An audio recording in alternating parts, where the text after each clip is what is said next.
ഇത് വൈറലായ വീഡിയോ അല്ലേ?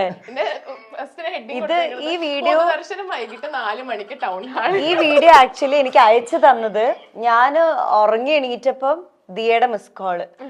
എന്നിട്ട് എൻ്റെ അടുത്ത് പറഞ്ഞു നീ വേഗം ഇൻസ്റ്റ നോക്കുക എന്നൊക്കെ പറഞ്ഞിട്ട്. അപ്പൊ ഞാൻ ഇൻസ്റ്റ എടുത്ത് നോക്കിയപ്പോ ഈ വീഡിയോ. അപ്പൊ ഞാൻ തിരിച്ചു വിളിച്ചു. എന്തൊരു കഷ്ടം, ഇത്രയും കാലം ഉണ്ടായിട്ട് ഞങ്ങൾ തമ്മിൽ ഒരു ഗോസിപ്പും കേട്ടില്ല. കല്യാണം കേട്ട് ഫസ്റ്റ് ഗോസിപ്പ് ഞങ്ങൾ മീൻസ് എന്നെ ആയല്ലോ എന്ന് പറഞ്ഞിട്ട് ഞങ്ങളിങ്ങനെ കുറെ അത് പറഞ്ഞ് ചിരിച്ചു. പിന്നെ എന്താ എനിക്ക് തോന്നുന്നു ഞങ്ങള് ഒരു പ്രാവശ്യം ഞങ്ങൾ എവിടെയോ പുറത്ത് എവിടെയോ പോയപ്പോ ഇങ്ങനെ ഈ വീഡിയോ വെച്ചിട്ട് ഒരാള് നമ്മളെ റെക്കഗ്നൈസ് ഒക്കെ ചെയ്തു. അതൊരു ഫൺ. ജീപ്പി ചേട്ടൻ എങ്ങനെയാ? ജീപ്പി ചേട്ടൻ ഇപ്പൊ നമ്മള് പുറത്ത് കാണുന്ന അതേപോലൊക്കെ തന്നെയാ, ഭയങ്കര ഫൺ എന്റർടൈനർ. വീട്ടിലും അങ്ങനെയൊക്കെ തന്നെയാ. ജീപ്പി ചേട്ടൻ ഭയങ്കര പോസിറ്റീവ് ആണോ? ഏയ് ഒരു ചെറിയൊരു സൂത്രം കാണിച്ചു തരാം. ഓക്കെ ഓക്കെ ഇതല്ലല്ലോ, ഒരു മിനിറ്റ്.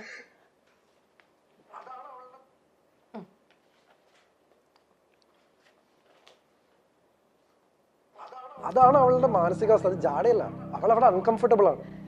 അപ്പൊ അവള് ചിരിച്ചു നിൽക്കില്ല, അവൾ അങ്ങനെ നടക്കുള്ളൂ. ഇപ്പൊ കഴിഞ്ഞ സുമതി വളവിന്റെ ഇതൊരു ജാടയാ. ഞാനിത് ഇനി പറയണ്ടെന്ന് വിചാരിച്ചൊരു സ്പേസ് ആണ്. കർണാടകയിലാണ് ഗോപിയൊക്കെ ജനിച്ചു വളർന്നത്. ഗോപിയുടെ അമ്മയൊക്കെ അവരൊക്കെ വിരാജ്പേട്ടിലാണ്. അപ്പൊ ഒരു വീട്ടിലൊക്കെ കന്നഡയാ സംസാരിക്കാൻ. അപ്പൊ എനിക്കിത് ഇവര് പറയുന്നത് മനസ്സിലാവുന്നുണ്ട്. എനിക്ക് തിരിച്ച് കന്നഡ പറയാറില്ല. അപ്പൊ എനിക്കിപ്പോ നിങ്ങൾ ഇതല്ലേ പറഞ്ഞു, എനിക്ക് മനസ്സിലായി. അപ്പൊ നിങ്ങൾ ശ്രദ്ധിച്ചേക്കിട്ട് എന്റെ അടുത്ത് വളരെ ഫ്ലുവന്റ്. അവള് ഹസനിലാണ് പിന്നെ പഠിച്ചത്. ശരിക്കും പൂ വിരിയാൻ തുടങ്ങിയത് അവിടുന്ന്. അലോഷ്യസ് ഞാൻ കുറെ പരിപാടികൾ ചെയ്യായിരുന്നു. ഞാൻ ഒരു ടിബറ്റൻ ഡോക്യുമെന്ററി ഡയറക്ട് ചെയ്തു. അങ്ങനെ കുറെ ഷോർട്ട് ഫിലിംസ് കുറെ എണ്ണം ചെയ്തു. ഇത് വീട്ടിൽ അങ്ങനെയല്ല, വീട്ടില് നമ്മൾ സംസാരിക്കുന്നല്ല. ഇങ്ങനെ ആരെങ്കിലും ഒക്കെ വരുമ്പം നമ്മൾ മാത്രം സംസാരിക്കേണ്ട കാര്യങ്ങളൊക്കെ കന്നഡയിൽ പറയാം. അപ്പൊ ഈ ചേട്ടൻ കേൾക്കാണ്ടിരിക്കാൻ വേണ്ടി ഞങ്ങൾ കന്നഡയിൽ എനിക്കത് മനസ്സിലായി എന്നൊക്കെ ഇങ്ങനെ പറയാറുണ്ട്. ലൈക്ക് അമ്മയും ഞാനും അല്ലെങ്കിൽ അച്ഛനും അങ്ങനെയൊക്കെ സംസാരിക്കും. ചേച്ചി ഭയങ്കര എന്താ സ്ട്രേറ്റ് ഫോർവേഡ്, ഭയങ്കര എക്സ്പ്രസീവ് ആയിട്ടുള്ള ഒരാളാന്ന് തോന്നുന്നു. ലൈക്ക് എനിക്ക് എന്റെ മനസ്സിലെന്താ അത് മുഖത്ത് പെട്ടെന്ന് അറിയും. അപ്പം അല്ല ഇപ്പൊ ചേച്ചി ഇപ്പൊ സാന്ത്വനത്തിന്റെ കാര്യം പറഞ്ഞപ്പോഴായാലും എന്താ നമുക്ക് ഉള്ളിൽ എന്താണോ ഫീൽ ചെയ്യുന്നത് അത് പെട്ടെന്ന് എന്റെ ഫേസിൽ വരും. അത് ഹൈഡ് ചെയ്യാൻ എനിക്ക് അറിയില്ല, അത്രേ ഉള്ളൂ.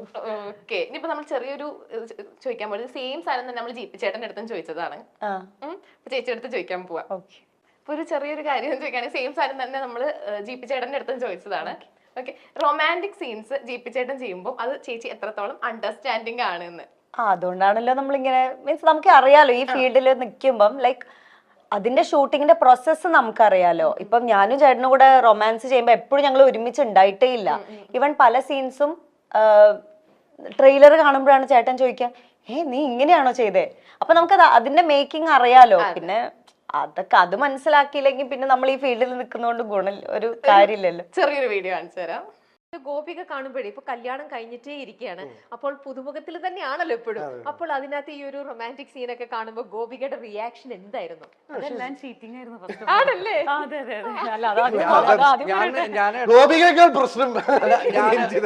ഞാൻ ഇടപെട്ടിട്ട് പറയേണ്ടത് രണ്ട് ഫ്രെയിമാണ്, രണ്ട് സ്ഥലത്താന്നൊക്കെ പറഞ്ഞു. ഫുൾ അടിയാണല്ലോ.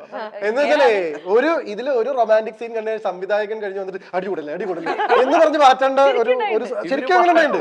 എന്ന് വെച്ചാൽ ഞങ്ങൾ തമ്മിൽ വളരെ ഇന്റിമേറ്റ് ആയിട്ടുള്ള ഒരു സീൻ ഷൂട്ട് ചെയ്ത് കഴിഞ്ഞ് കണ്ടിട്ടുണ്ട്.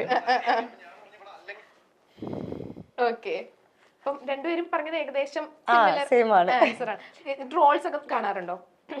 ട്രോൾസ് ഇങ്ങനെ ആരെങ്കിലും അയച്ചു തരുമ്പോൾ കാണാറുണ്ട്. എനിക്ക് തോന്നുന്നു ശിവാഞ്ജലി ട്രോൾസ് ആണ് ഏറ്റവും കൂടുതൽ. അത് കാണുമ്പോ എന്തായിരുന്നു? അത് കാണുമ്പോ ആക്ച്വലി നല്ലതല്ലേ ട്രോൾസ് വരുന്നത്? നമ്മൾ അത്രയും നെഗറ്റീവ് ഇല്ല, നമുക്ക് ഹേർട്ട് ആവുന്ന രീതിയിൽ ട്രോൾസ് ഇതുവരെ വന്നിട്ടില്ല. ലൈക്ക് എല്ലാം ഫൺ എന്നുള്ള രീതിയിലാ, ലൈക്ക് യങ്സ്റ്റേഴ്സ് വരെ എൻജോയ് ചെയ്യുന്ന രീതിയിലുള്ള ട്രോൾസ് ഇതുവരെ വന്നിട്ടുള്ളൂ. അങ്ങനെ ഹേർട്ട് ആവുന്ന ഒന്നും വന്നിട്ടില്ല. ഓക്കെ, പിന്നെ നമുക്ക്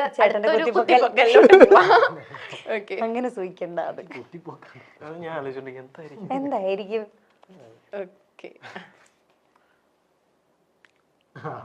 ഇത് ഞങ്ങള് മൂന്നാറ് പോയപ്പം എടുത്തിട്ടുള്ള ഫോട്ടോ. ഒരു 9 വർഷമൊക്കെ ആയിട്ടുണ്ട്. 8 കണ്ടായിരുന്നു ഫോട്ടോ? ഞങ്ങൾ രണ്ടുപേരും മാത്രമല്ല, ഞങ്ങളുടെ കൂടെ ഒരു 2-3 ഫ്രണ്ട്സ് ഒക്കെ ഉണ്ടായിരുന്നു. അങ്ങനെ പോയിട്ടുള്ള ഒരു ട്രിപ്പായിരുന്നു. രണ്ടാളും ഭയങ്കരമായിട്ട് ട്രാവൽ ചെയ്യുന്ന ആൾക്കാരാന്ന് തോന്നുന്നുണ്ടല്ലേ? നിങ്ങൾ ഭയങ്കര ബെസ്റ്റ് ട്രാവൽ ബഡി എന്നൊക്കെ പറഞ്ഞിട്ടുണ്ടായിരുന്നു.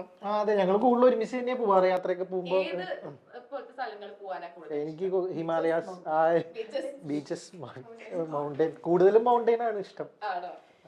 അങ്ങനെ ഓക്കെ, നമുക്ക് മറ്റൊരു കുട്ടി പൊക്കലിലോട്ട് പോവാം. ആരുടെയാ? ചേട്ടൻ്റെ തന്നെ എനിക്ക് വീണ്ടും മറ്റേ ചന്ദ്രകാന്തം സീരിയലിലുള്ള പുള്ളിക്കാരനാണ് സൗരവ് എന്ന് പറഞ്ഞിട്ട്. കാര്യം ചന്ദ്രകാന്തം സീരിയലിൽ വന്നപ്പോൾ അതിന്റെ ഒരു പ്രൊമോയിൽ ആദ്യം പുള്ളി വന്നപ്പോഴത്തേക്കും അതിന്റെ അടിയിൽ മൊത്തം ഇത് സാന്ദ്രത്തിൽ കണ്ണനല്ലേ കണ്ണനല്ലേ എന്ന് പറഞ്ഞ് കുറെ കമന്റ്സ് വന്നായിരുന്നു. അപ്പൊ ആ സമയത്ത് അവനിങ്ങനെ ഇത് എടുത്തു നോക്കിയ സമയത്ത് ഇത് എന്താണ് ഇത് ആരാണ് ഈ കണ്ണൻ എന്നുള്ള രീതിയിൽ അവൻ കാണില്ലായിരുന്നു സാന്ത്വനം. അങ്ങനെ അവൻ കണ്ടപ്പോഴത്തേക്കാണ് ഇവനാണെന്ന് പറഞ്ഞാണ് നിൽക്കുന്നത്. അങ്ങനെ ഇവൻ അതായത് ഇവൻ ലൊക്കേഷനിലുള്ള ചന്ദ്രകാന്തം ലൊക്കേഷനിലുള്ള എൻ്റെ കൂടെ വർക്ക് ചെയ്തിട്ടുള്ള വേറെ മേക്കപ്പ് അസിസ്റ്റന്റ് പയ്യന്മാരൊക്കെ ഉണ്ട്. അവരൊക്കെ എനിക്ക് ഫോട്ടോ എടുത്ത് എടാ നിന്റെ ഡ്യൂപ്പ് ഇവിടെ ഉണ്ട് എന്നൊക്കെ പറഞ്ഞിട്ട് എടുത്തു തരുമായിരുന്നു. ഞാൻ പറയാം എടാ എന്നെക്കാരും നല്ലതാ എന്നൊക്കെ പറഞ്ഞിട്ടൊക്കെ സംസാരിച്ചിട്ടുണ്ട്. അങ്ങനെ നമ്മൾ കോണ്ടാക്ട് എടുത്തു. ഞങ്ങള് ഇവിടെ വെച്ച് എറണാകുളത്ത് വെച്ച് മീറ്റ് ചെയ്തു. അന്ന് എടുത്ത ഫോട്ടോ. ഓക്കെ, അപ്പൊ അച്ചു ശ്രദ്ധിച്ചിട്ടുണ്ട്, അച്ചുവിന് പൊതുവെ കിട്ടുന്ന പേരുകളൊക്കെ ഭയങ്കര ക്യൂട്ട് നെയിംസ് ആയിരിക്കും. ഇപ്പൊ കണ്ണൻ, കുഞ്ഞനിയൻ, അതെ അച്ചു, അതെ അങ്ങനെ അതല്ലേ അറിയുള്ളൂ. സാധാരണ മരങ്ങോടൻ മറ്റേ അങ്ങനെയുള്ള മറ്റേ പാപ്പിക്കുഞ്ഞ് അങ്ങനെയൊക്കെ. വാനമ്പാടിയിൽ ഞാൻ ഒരു വേഷം ചെയ്തിട്ടുണ്ടായിരുന്നു. വാനമ്പാടിയില് വാനമ്പാടിയിലാണ് മരങ്ങോടൻ. ഇതിലെന്തായിരുന്നു? ഇതിലെന്തോ ഇങ്ങനെ കളിയൊക്കെ കളിക്കായിരുന്നല്ലോ. വേറെന്തോ ഒരു പേര് വിളിക്കായിരുന്നു.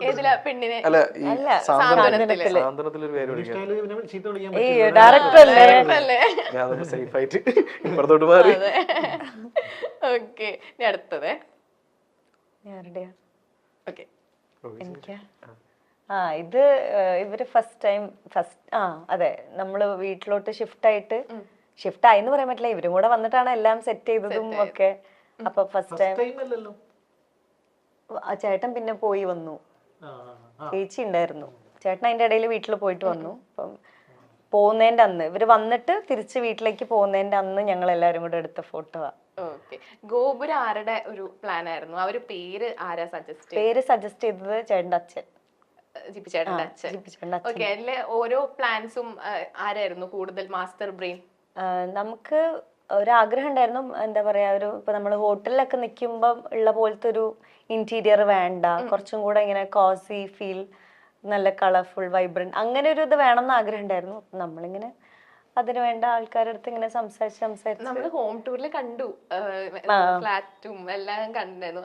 നല്ല ഭയങ്കര മെയിൻറ്റൈൻഡ് ആയിട്ടാ കൊണ്ടുപോകുന്നത്. ആരാണ് അതിന്റെ പിന്നില്? ഇന്നെന്താ ഒതുക്കിയിട്ടല്ലായിരുന്നോ? പിന്നെ പേരൻസ് ഒക്കെ ഉണ്ടായിരുന്നു, എല്ലാരും ഉണ്ട്. അപ്പൊ എല്ലാരും ഹെൽപ്പ് ചെയ്യും, ഇവരും എല്ലാരും ഉണ്ടായിരുന്നു ഹെൽപ്പ് ചെയ്യും. ഓക്കെ, ഇപ്പൊ സജിൻ ചേട്ടൻ പറഞ്ഞല്ലോ ഷഫ്ന ചേച്ചി ഭയങ്കര വൃത്തിയാണ്. അതെ, അതുപോലെ അവിടെ വന്നിട്ടും വൃത്തിയാക്കാറുണ്ട്. ഗോപുരയിൽ വന്നിട്ട് പിന്നെ ജീപ്പ് ചേട്ടൻ എങ്ങനെയാ? ചേട്ടൻ അങ്ങനെ ഭയങ്കര വൃത്തിൻ്റെ ആളല്ല, പക്ഷെ ഇപ്പൊ മെല്ലെ മെല്ലെ ആക്കി വരുന്നുണ്ട്. ഓക്കെ, അടുത്ത ഫോട്ടോ കഴിഞ്ഞു ലാസ്റ്റ് വണ്ണ.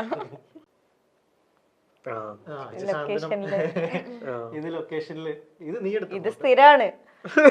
ചിപ്പി ചേച്ചി റെഡി ആയി കഴിഞ്ഞ് നമ്മുടെ റൂമിൽ വന്നിരിക്കും. ഇതുപോലെയാണ് സ്ഥിരം ഇങ്ങനെ അവിടെയാണ് ഹാപ്പനിങ്. എല്ലാരും കൂടി ഇരുന്ന് വർത്താനം പറയലും